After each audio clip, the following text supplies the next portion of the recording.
खरं तर आता मी ह्याला वैयक्तिक म्हणू शकत नाही, पण हा पक्षाचाच विषय आहे. आपली पत्नी कामिनी शेवाळे या देखील फार झुंजार नगरसेविका म्हणून प्रचलित आहेत. यावेळी मात्र त्यांचं तिकीट कापलेलं आहे आणि घरातूनच कापलं, म्हणजे तुम्ही सरचिटणीस असताना तिकीट कापलं गेलेलं आहे. कसं पाहता नाही, याकडे? 142 वॉर्डमध्ये ती तयारी करत होती आणि त्यावेळी मी सरचिटणीस नव्हतो.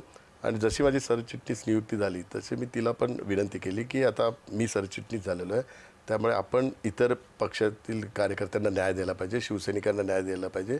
आणि माझ्या भूमिकेला तिने अनुकूलता दर्शवली आणि तिने पण निर्णय घेतला की शिवसैनिकालाच उमेदवारी दिली पाहिजे.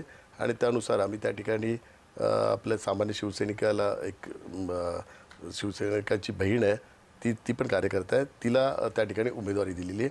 आणि ती आता सर्व संघटनात्मक काम करून त्या एका वॉर्डापुरतं नाही, त्या अणुशक्तीनगर आणि चेंबूरमधल्या सगळ्याच शिवसेनेचे जे उमेदवार आहेत त्यांच्याकरता प्रचाराचं काम करत आहे. पण हा खरं तर मोठेपणा मानला पाहिजे, कारण इतर ठिकाणी सुद्धा अनेक जे शिवसेनेचे नेते आहेत त्यांच्या घरातली तिकीटं देखील कापली गेलेली आहे. त्यांची नाराजगी इतकी समोर आमच्या आली, तर तशी कामिनी शेवाळे यांच्या बाबतीतली नाही आली खरं पाहायचं झालं तर.